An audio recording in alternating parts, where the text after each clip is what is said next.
China अपने ministers मार रहा है तो मिलो चाइना के फॉर्मर एग्रीकल्चर मिनिस्टर टांग रेंजियान से। ये 2020 से लेकर 2024 तक देश के एग्रीकल्चर और रूरल अफेयर्स मिनिस्टर थे। अब मिनिस्टर साहब ने अपने कार्यकाल में काफी बढ़िया काम किया, जो हमारे यहाँ के नेता भी बहुत अच्छा करते हैं। What you ask? घोटाला।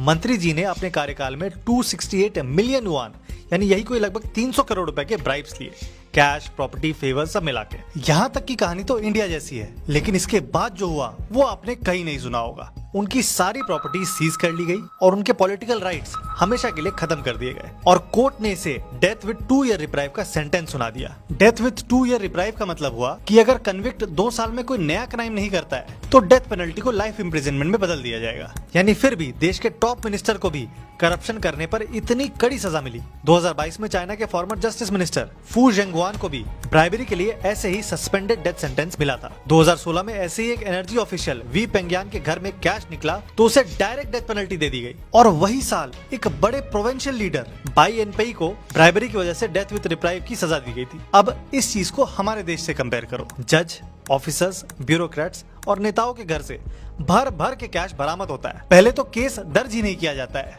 फिर मान लो केस दर्ज हो भी गया तो सालों तक चलता है। और इन केसेस का नतीजा क्या निकलता है वो आपको पता ही है।